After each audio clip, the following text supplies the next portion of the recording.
This is LSAT Prep Test 158, Section 1, Passage 3. This is a comparative passage set about plagiarism, specifically whether studying the history of plagiarism destroys your ability to call it morally wrong. This is a medium difficulty passage set, and the reason it's a little bit tricky is that the two authors agree on way more than most students realize. Now, Passage A is by Christopher Ricks. Passage B is by Paulina Hughes, who edited the book containing Ricks's essay. So she is literally responding to him, and that relationship matters.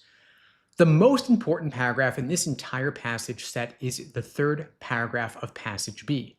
That's where Hughes lays out exactly how much she agrees with Ricks, and exactly where she stops agreeing.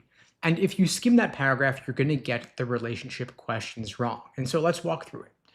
In Passage A, Ricks is attacking a book by Laura Rosenthal about plagiarism in Renaissance drama.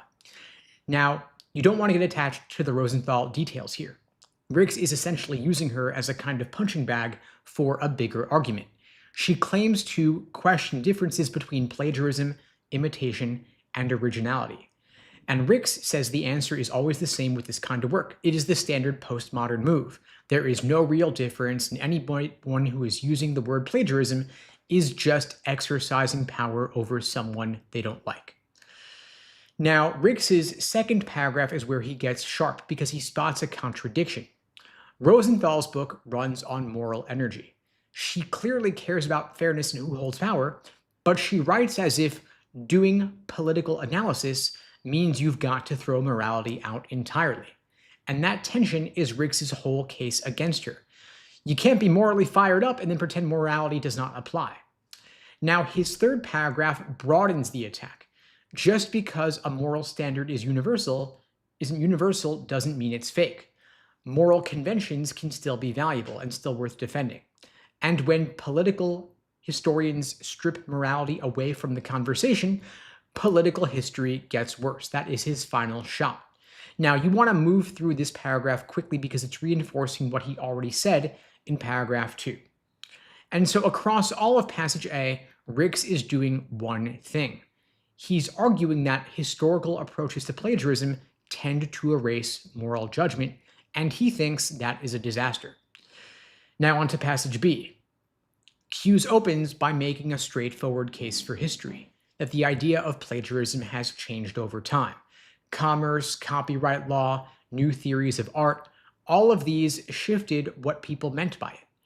And the same act of copying got praised in one era and condemned in another.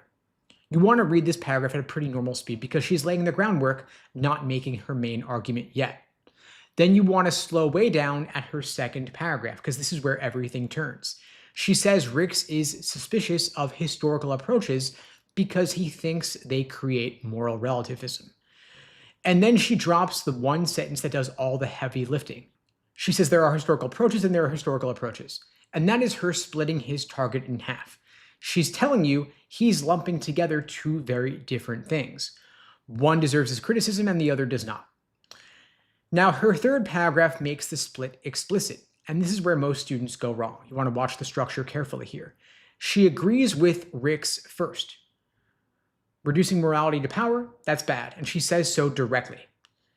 Now, shoddy scholarship that projects modern ideas about race, gender, or class onto old controversies, it's also bad. She agrees with him on that too. But then comes the word yet, and that one word is the turn. Bad history doesn't mean all history is bad. You can look at what past generations thought about plagiarism without endorsing their views. You're just admitting that people saw things differently, and that is not moral relativism, that is accuracy. Now, the key move in this passage set is the partial agreement. Ricks and Hughes both reject the postmodern argument that morality is just a power game, and that is real shared ground. The split comes afterwards. Ricks thinks any historical approach will slide into that same relativism. Hughes thinks you can study history without losing your moral footing. And every hard question in this set will test whether you see that distinction. Now, notice the pattern Hughes uses in Passage B. She concedes, then concedes again, then pushes back. So agree, and then pivot. If you only catch the concessions, you're going to think she's on Riggs's side completely. If you only catch the pushback, you're going to think she's his opponent, and she is neither. She is carving out a middle position. And that middle position is what the test is going to ask you about. Now, Riggs's stance is pretty clear. Historical study of plagiarism undermines morality. Now, Q's stance is a bit more careful. Some historical work is bad, but the method itself is sound. The main trap is reading these two as total opposites, but they're not. A question asking what both authors would agree on has a real answer. They would both say reducing morality to power is wrong. Now, students who treat passage B as a full takedown of passage A are going to miss that overlap every single time. Now, before you hit the questions, you want to make sure you can answer three things. First, why does Riggs think Rosenthal's book contradicts itself? 2, what exactly does Q's concede to Riggs before she pushes back? And 3, does Q's think reconstructing past attitudes is the same as defending them? Now, by the way, folks, I do my regular lives every single weekday at 2 p.m. Eastern, 1 Central, 11 Pacific, here on YouTube, TikTok, Instagram, wherever you're watching this. I'm doing a special series, though, because I'm working through every single released LSAT reading comprehension passage. And so I'm doing some additional lives most weekdays to work through those as well. And so thank you for joining. I'm displaying the passage that we're covering on the screen on TikTok. Now, this is Prep Test 158, Section 4, Passage 4, about corporate criminal liability, where two groups of critics try to destroy it, and the author fights them both off. This is a medium difficulty passage, not because the topic is hard, but because the passage throws two different arguments at you that are easy to smush together. Now, this is a law passage. The author is defending a position that already exists. Corporations should face criminal punishment. And the whole passage is structured around dismantling two separate attacks on that idea. Now, before I walk through the paragraphs, you want to know this. Paragraph 4 is the one that matters the most. That is where the author stops playing defense and finally makes their own case. Everything before it is set up and counterpunching. Now, paragraph 1 gives you the first group of critics.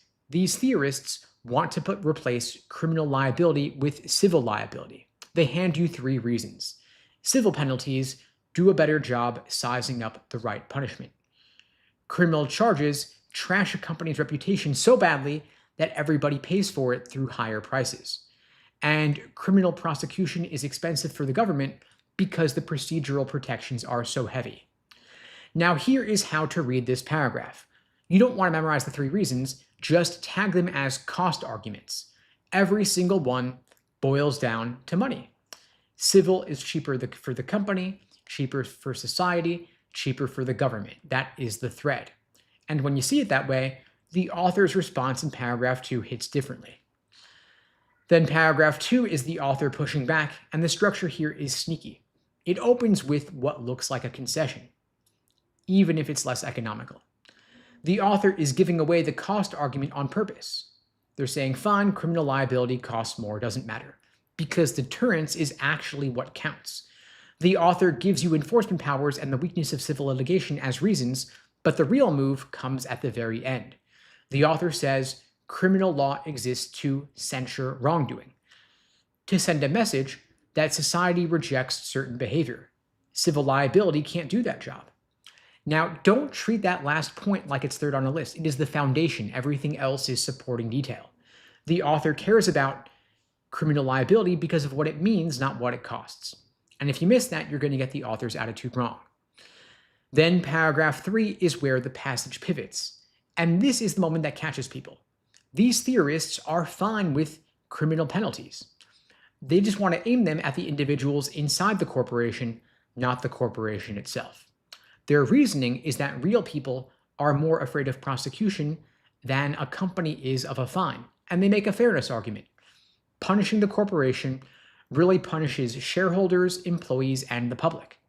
You want to speed through the details here. What matters is that you recognize the shift. Paragraph 1 critics said, get rid of criminal liability. Paragraph 3 critics said, keep criminal liability but redirect it. Those are two completely different positions. If you blur them, the test is going to punish you. Now, paragraph 4 is where you slow way down. The author dismantles the paragraph 3 view with two specific problems. First, corporations bury responsibility so deep that you can't find the right person to go after. Second, and this one's sharp, a company can just pick a scapegoat, pay them off, and keep doing whatever they were doing. And that's cheaper than actually changing. Then the author pivots to their own affirmative case. Criminal liability aimed at corporations works because it shrinks their wealth. Shareholders notice, shareholders push for change. And right at the end, the author plays a trump card. Look at the final sentence. The author is saying economic protection for shareholders and employees is outweighed by safety. Safety for workers, the public, and the environment. And that's not a legal argument anymore, it is a values argument. The author is ranking human safety above financial comfort. And that ranking is exactly the kind of thing the LSAT loves to build questions around. Now, the key move in this passage is the concession then override pattern in paragraph 2. The author admits criminal liability costs more, then argues it doesn't matter because the purpose of criminal law goes beyond economics. And that sets up the entire rest of the passage. Every counter-argument after that gets measured against purpose, not price. Now, the author believes criminal liability for corporations is necessary and worth the cost. The main trap is treating the two critic groups as one. Now, a wrong answer on a viewpoint question will swap their positions. It'll give the paragraph 1 critics the target individual's argument, or give the paragraph 3 critics the switch to civil liability argument.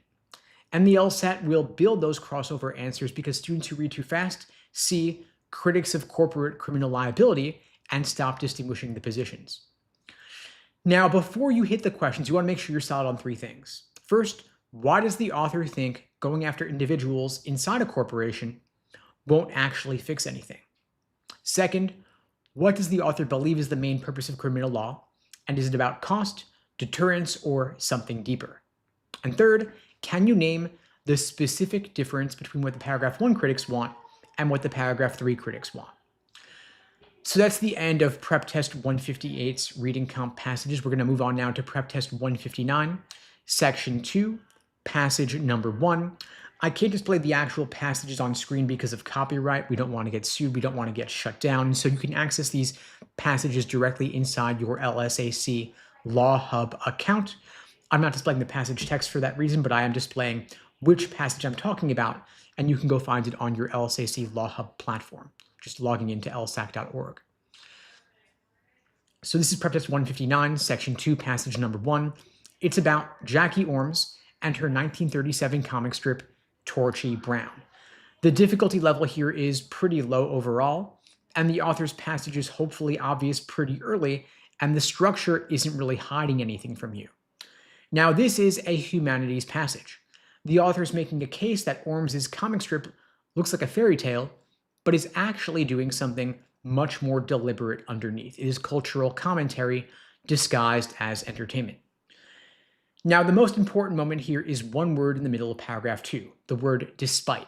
That is where the author drops the fairy tale act and tells you what the strip is really about. Everything before it is set up, everything after it is the argument. Now, paragraph 1 exists to build the fairy tale reading so the author can tear it down later. It opens with Ormes' historic significance, the first African-American woman to write and draw a comic strip. But notice how fast the author moves past that fact. They give it one sentence, then they're straight into the story. Torchy leaves the South, heads to New York, lands at the Cotton Club. And the author lays the fairy tale framing on thick. You get the loving aunt and uncle, the pastoral terrain, the ominous predators, and the mysterious helpers on the journey. Then instant success at the end. The phrasing here is not accidental. The author is showing you the fairy tale layer deliberately so that you'll feel the contrast when it breaks. Now, don't memorize the plot here, just register that the author is setting you up and move through it at a pretty normal speed. Then paragraph 2 is where the passage actually starts making its argument, and it opens with the most important sentence in the whole passage. Despite the strip's gestures, Torchy Brown clearly reflects significant cultural concerns. Now, 2 words here are doing all the work. Despite tells you the fairy tale was the surface, and clearly tells you the author isn't hedging. So this is a confident claim. So what is the cultural argument? The Cotton Club becomes a symbol, not just a nightclub, a space where African Americans get measured by their talent. The author says they're seen as admirable instead of being overlooked. And that contrast matters. Inside the club, they get respect. Outside, invisibility. The author is saying here that Ormes built that contrast on purpose. Then the paragraph does something these students tend to blow past. Ormes connected the improvisation in Swing and Tap to her own comic strip as an art form. And that's not a throwaway comparison. The author is saying Ormes claimed a spot for comics right alongside jazz and dance. She aligned two forms of popular art. And so if the questions ask about the function of that comparison, you don't want to pick an answer that makes it only about artistic technique. It's bigger than that. It's about status overall. Now, paragraph 3 is short, but you don't want to skim it. It shifts the tone hard. The author is saying Ormes never shied away from the darker possibilities, and that cracks the fairy tale reading open. Torchy has to figure out which train car to board because of segregation. The author calls it the all too real world, and that phrase is placed there to slam against the fairy tale language from paragraph 1. You are supposed to feel the collision. Ormes put her character in real danger to teach real lessons. And this paragraph completes the argument. And celebration is not the point. The point is that Ormes showed both triumph and threat side by side. Now, the key move here is the two-layer structure. Layer 1 is the fairy tale. Layer 2 is the cultural argument. The entire passage exists to convince you that layer 2 is what matters. The fairy tale is not the author's point. It's what the author looks through to get to the real point. Now, here is the pattern running through this passage. The author keeps placing something appealing next to something dangerous. We've got the fairy tale next to the cultural commentary. The glamour of the Cotton Club next to segregation. Torchy's success next to darker possibilities. And the pairing repeats, and that mirrors what Ormes herself was doing in the strip. Now, the author's stance here, their tone is admiration full stop. You've got words like celebrated, provocatively, and expanded her social commentary, all pointing one way. The author thinks Ormes knew exactly what she was doing, and she did it well. The trap is reading this as a biography or a plot summary. If you walk away thinking the passage is about Torchy Brown's adventures, you're going to grab wrong answers that describe the story instead of what the author says the story means. And that's going to cost you on main point and author's attitude questions especially. Now, before you hit the questions, make sure you know these 3 things. First, why does the author spend all of paragraph 1 on the fairy tale framing if the argument's about cultural commentary? 2, what does the Cotton Club represent and what contrast is it built on? And third, why does the author end the passage on segregation instead of ending on celebration? So that was passage 1. Now, this is PrepTest 159, section 2, passage 2. It is a comparative passage about microfinance, banking for the very poor. Now, don't let the topic scare you here because the structure here is one of the cleanest you're going to see on the LSAT. It's a low difficulty set. Both passages deal with financial services for poor people, but the real subject is narrower than that. It's about one specific mistake, assuming poor people only need loans. Start with passage A, of course. The first chunk gives you history, 2 attempts to get credit to poor people. State banks were a disaster, and microcredit, especially Grameen Bank, actually worked. You get details here on how Grameen operated, with tiny loans, group monitoring, and weekly meetings. You want to read this section at a steady pace, but don't get overly attached to the details because they're just background. The turn comes when the author asks a question. Why did organizations like Grameen only offer credit? The answer? They assumed poor people couldn't save. Now, look at the next 4 words. However, was probably faulty. That is the author stepping in. Everything before that question was neutral reporting, and this is where opinion starts. If you miss that shift, you're going to confuse description with argument for the rest of the passage. Then comes BRI. A failing state bank in Indonesia got rebuilt, and this time it offered savings accounts with no minimum deposit. It's the proof. The assumption was wrong. Poor people can save, they just never had the option. And so Passage A does two things. It tells you the old story, and then it breaks it. The whole second half exists to undermine one belief that drove the first half. Now, Passage B. Safe Save works in the slums of Dhaka. It's tiny, it's got under 5,500 clients, but the passage is not interested in its size, it's interested in its design. Here's what makes Safe Save different. Bank workers show up at your door every day, 6 days a week. You can save, withdraw, or repay a loan on any visit in any amount. No groups, no rigid schedule. The word to circle in your head here is flexibility. That word is doing all the work in Passage B. And then watch what the author does with that flexibility. They connect it directly to outcomes. Safe Save clients transact more often than people in other programs. They repay loans faster than Grameen's borrowers, and that comparison to Grameen is deliberate. The author is saying this model outperforms the old one. Not because the people are different, but because the product is different. Now, here is one more thing about Passage B. Notice that Safe Save blends saving and borrowing into one service. Clients don't pick a lane, they move between both based on what they need that day. That is the design principle the whole passage is built around. Now, the question, of course, is how do these two passages connect? That's where most of the questions are going to come from. First thing, they agree. Both authors think the credit-only approach was too limited. Passage A diagnoses the problem, a bad assumption about saving. Passage B shows what a better model looks like on the ground. One explains the flaw, the other demonstrates the fix. But they approach it differently. Passage A is a critic. It looks backward and asks what went wrong with the old thinking. Passage B is a reporter. It looks at Safe Save and describes what's working now. And that difference in angle is going to show up in the questions. Now, the key move. Both passages are organized around the same insight, that poor people can and do save when given the chance. But they arrive at it from different directions. Passage A gets there by challenging an assumption. Passage B gets there by showing a system built without that assumption. The hardest questions are going to test whether you see that shared destination. Now, here is the main trap.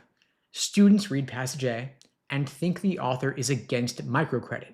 That is not true. The author says that Grameen's model does have real virtues. That is a direct quote. The critique targets one specific assumption, not the entire enterprise. If you overread the criticism, though, you're going to choose choices that are way too negative. Then on Passage B, the trap runs the other way. Students treat Safe Save as just another lending program, but it's not. The entire point is that it combines saving and lending into one flexible service. And any answer that describes Safe Save as primarily a lender misses the design. Now, before you touch the questions, check yourself on three things. First, what specific assumption does Passage A say was wrong? Second, what feature of Safe Save explains why its clients repay faster than Grameen's? And third, on what core idea would both authors agree without hesitation? Now, you can expect at least one question asking how the passages relate. The wrong answers will either overstate the disagreement, making it sound like they're arguing, or blur the line between lending and saving.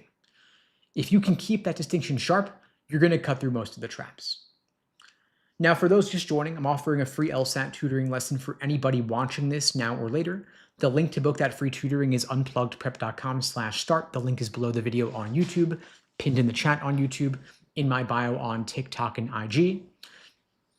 Right now, I'm just walking through reading comp explanations. I'll do my regular live at 2 p.m. Eastern in a couple hours. This is PrepTest 159, Section 2, Passage 3. This is a science passage about two competing explanations for why the universe is expanding faster than expected. The difficulty level, I would say overall, is fairly low to medium. The structure is pretty straightforward, but there is a trap built into the last paragraph that catches a lot of students. This is a classic two-theory passage. The author presents both theories, spends way more time on one, and then quietly leans towards the other. If you don't catch their lean, you're going to get the attitude question wrong. Now, the most important paragraph here is the last one. It is the shortest, but it's where the author actually shows you what they think, and we're going to get there. Paragraph 1 is just background. Don't overthink it. Scientists expected the universe's expansion to be slowing down. They measured it, but it's actually speeding up. That is the surprise. And that's the whole reason the rest of the passage exists. You want to move through this at a pretty normal speed. But then catch the last sentence. It tells you 2 explanations are coming and says both of them challenge how we currently understand the universe. That one sentence is a map for the entire passage. You've got 2 theories, both of them radical. File that away and keep going. Paragraph 2 gives you theory number 1, dark energy. And the passage tells you right away this is the more popular theory. Dark energy is basically the idea that space itself has a built-in pressure pushing it apart. And then you get a bunch of supporting detail. Studies of the Big Bang afterglow. Einstein's cosmological constant from 1917. How he dropped the idea, but now it might matter again. And here's what you've got to understand about all that detail. Its job is to make dark energy sound credible. History, evidence, mainstream acceptance. That is the function. Now, don't just memorize the specifics on your first read. Just know they're there so you can come back for them if a question asks. Now, paragraph 3 is where things get interesting. And it's where a lot of students lose the thread. It starts by offering an explanation for where dark energy actually comes from. Virtual particles, vacuum energy, quantum mechanics stuff. Sounds like it's building the case even stronger. But then the passage pulls out the rug. There is a large discrepancy between how much vacuum energy the math predicts and how much you'd actually need to explain the acceleration. So the paragraph does something sneaky. It sets up a source for dark energy and then tells you that source does not produce the right numbers. If you read paragraph 3 as support for dark energy, you only read half of it. The second half is a problem the theory cannot solve yet. Now, paragraph 4. This is the shortest paragraph, and you need to slow way down here. Theory 2 shows up. Forget dark energy entirely. This theory says gravity itself stops working the way Einstein predicted once you get to really huge distances, like billions of light years. The passage calls this quite radical. So, you might expect the author to be skeptical, but then watch what happens in the last 2 sentences. The author says this radical change to gravity would have effects you could actually test in our own solar system. And then comes the word advantage. The author says this testability might be an advantage over dark energy. And that's it. That's where the author tips their hand. They're not saying theory 2 is correct. They're saying it has something theory 1 doesn't. You can check it. And they spent the previous paragraph telling you theory 1 has a math problem it can't fix. If you put those 2 things together, you've got a subtle but real lean toward theory 2. Now here is the key move. The passage gives dark energy 2 full paragraphs. Theory 2 gets a handful of sentences, and the author still leans toward theory 2 at the end. The test is going to exploit that mismatch. The wrong answers on a main point or attitude question will say the author favors dark energy because it's more established or better supported. And that feels right if you're going by word count, but word count is not endorsement. The only language they use to evaluate in the whole passage, the word advantage, points at theory 2. Now, most students get tripped up right there. They confuse description with support. The author describes dark energy in detail. But that doesn't mean the author thinks it's the better theory. You've got to separate how much space a view gets from how the author actually talks about it. Now, before you get to the questions, check yourself on 3 things. 1, what specific problem does paragraph 3 raise for the dark energy theory? 2, why does the author use the word advantage for theory 2 and not theory 1? And 3, if someone told you the author supports dark energy because it gets more coverage in the passage, could you explain why that's wrong? So that was passage 3. Now we're going to go on to passage 4.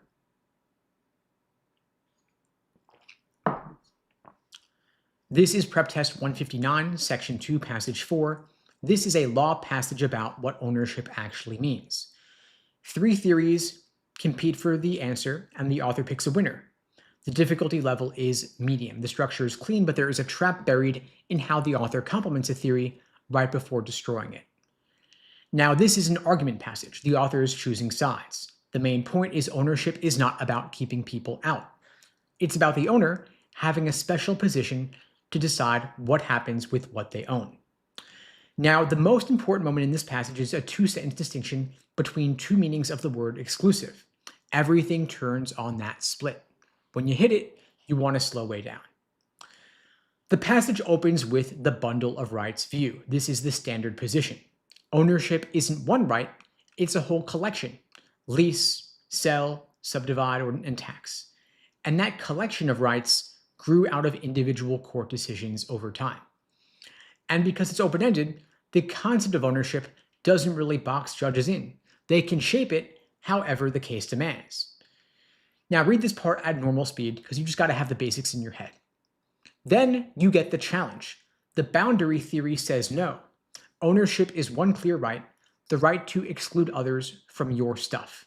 And because that right is definite, it does constrain what judges can do. Now, don't slow down yet because the passage is still arranging pieces. The real argument hasn't started yet. Now, the author steps in, and that's where you got to pay close attention. The author gives the boundary theory a compliment first. It properly recognizes that ownership constrains judicial reasoning. And that sounds like the author's on board, but the author is not on board. That one nice sentence is bait. Everything after it is a takedown.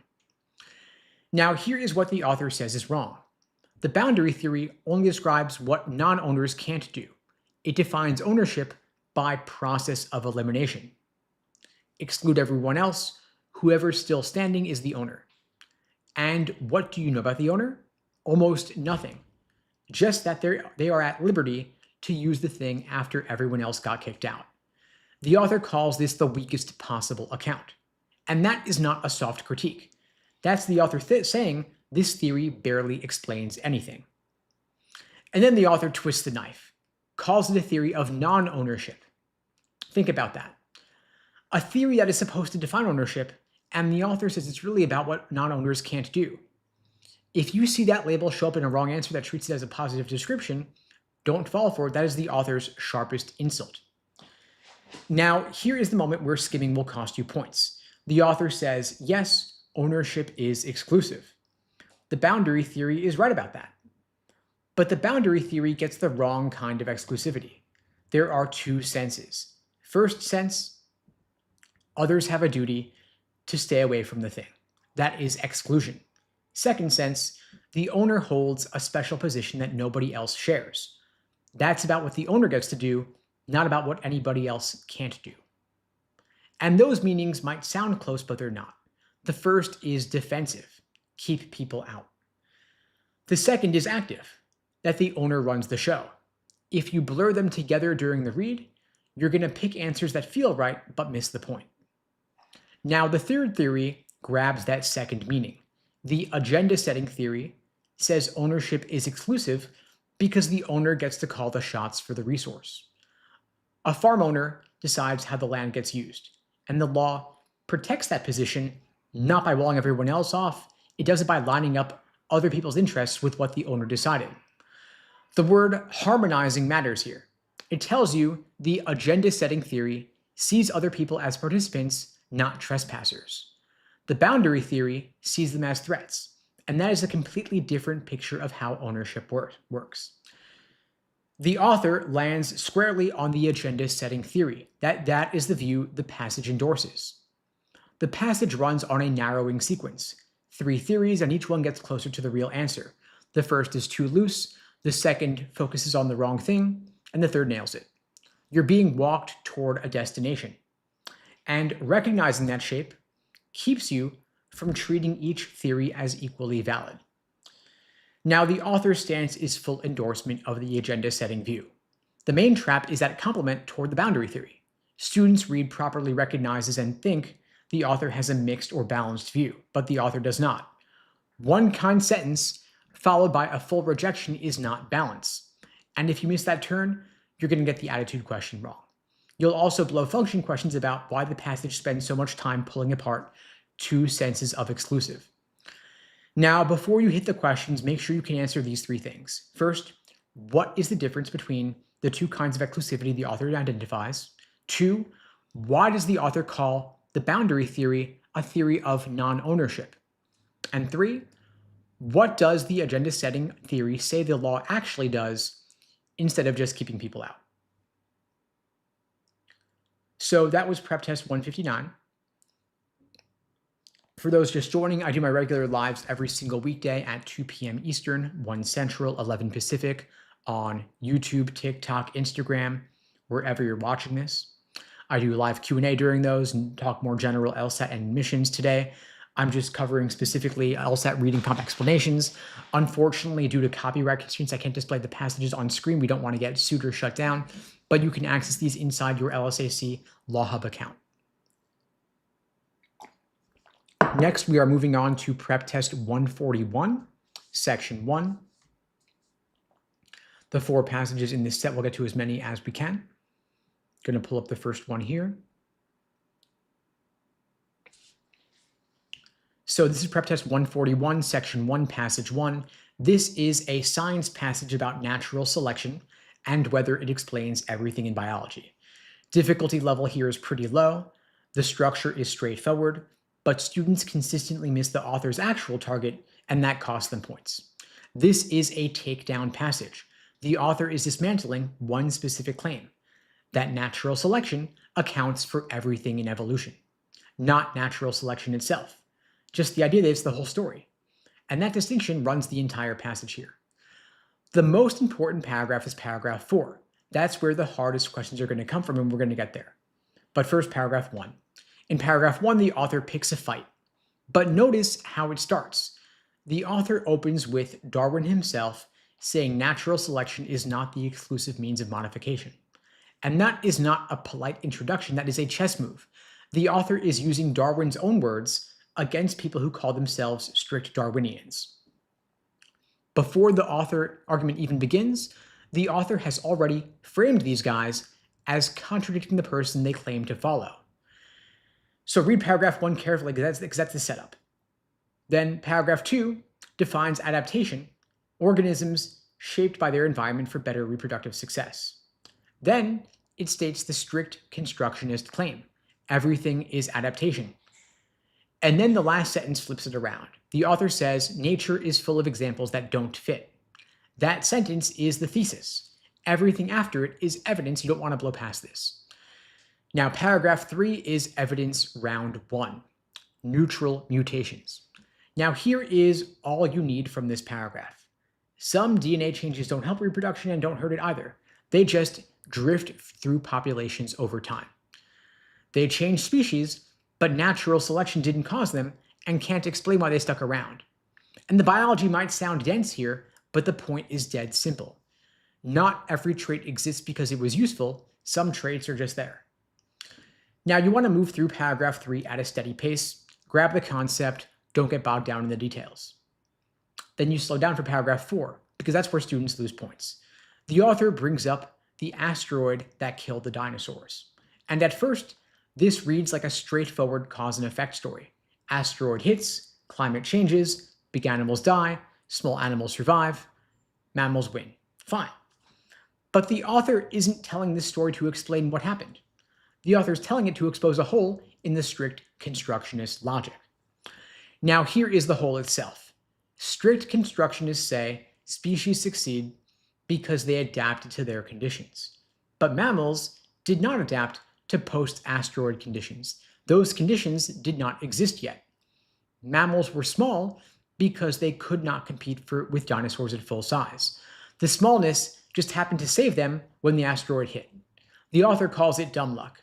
And that phrase is doing serious work. It means the mammal survival was an accident. Natural selection didn't plan for it. You can't adapt to a disaster that didn't happen yet.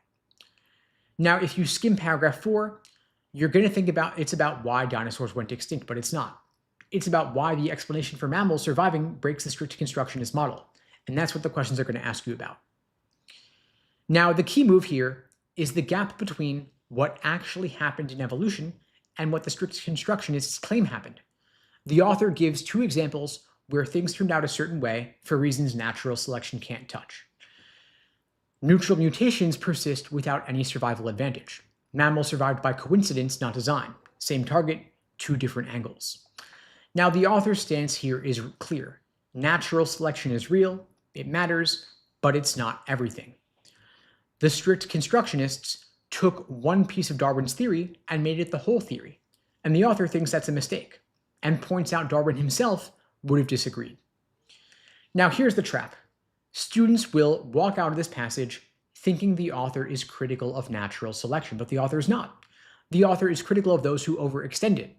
And if you confuse those two things, you're going to pick the wrong answer on main point and attitude questions. The wrong answers will say the author doubts natural selection or wants to replace it. The right answer will say the author thinks it's been applied too broadly. Now, before you hit the questions, make sure you know these three things. First, why does the author quote Darwin in the very first paragraph? 2, what exactly makes neutral mutations a problem for the strict constructionist view? And 3, why does the word dumb luck matter more than anything else in paragraph 4? So that was passage 1. Next, we're going to go on to passage number 2.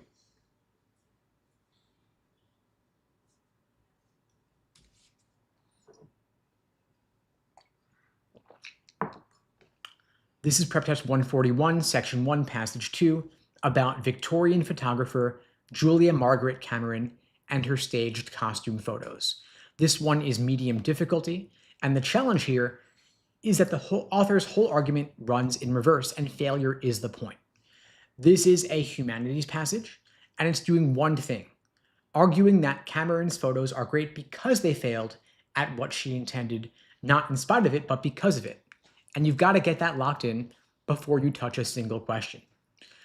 Now, paragraph 1 is a setup disguised as a takedown. Read it at a pretty normal speed, but stay alert at the end, because the author opens by describing Cameron's costume photos, which are staged scenes from the Bible and Shakespeare and mythology.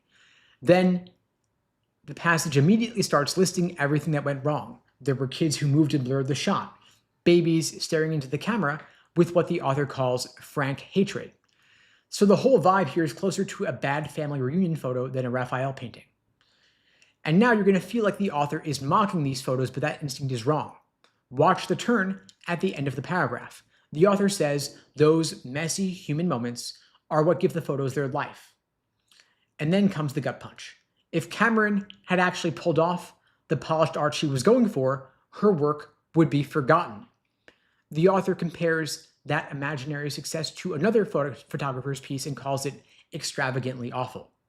And so paragraph 1 isn't tearing Cameron down, it is building a paradox, intended failure as accidental greatness. Now, paragraph 2 is the engine of the passage. You want to slow way down here. That's where the argument lives. The author explains why the mess works, and the answer is the camera itself. A camera is too literal. It can't lie the way a painting can.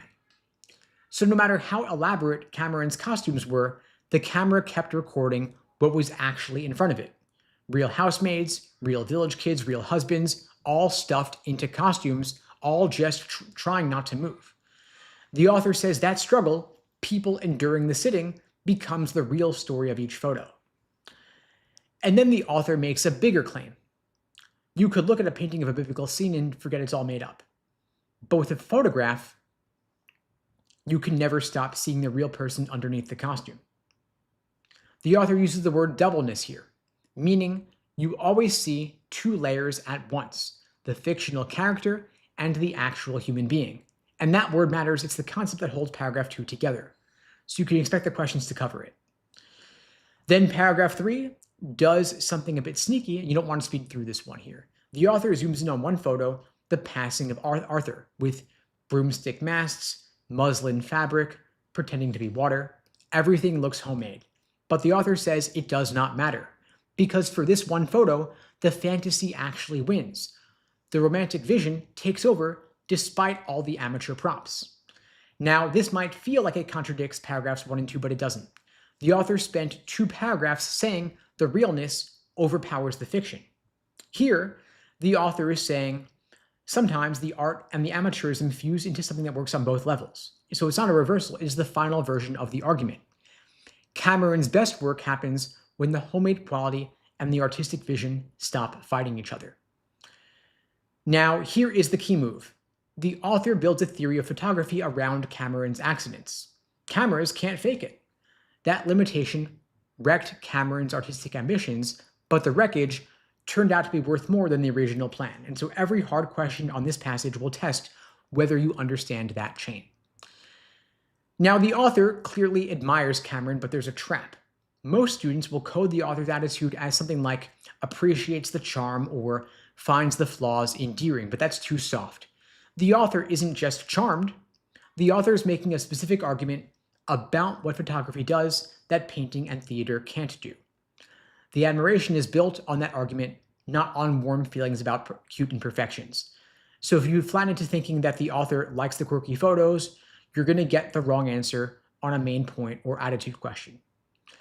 Now, before you get to the questions, check yourself on three things. First, what does the author think would have happened if Cameron had actually made technically perfect staged photographs? Second, why does paragraph 2 bring up painting and theater? What point is the comparison making? And third, how does the author's treatment of the passing of Arthur in paragraph 3 differ from how the rest of the photos are described? We're going to leave off here, folks, for the reading count for this live, but I'll be back at 2 p.m. Eastern, 1 Central, 11 Pacific with my regular lives covering everything LSAT and law school admissions, taking your Q&A. I'll see you all then. In the meantime, wish you all the best and take care.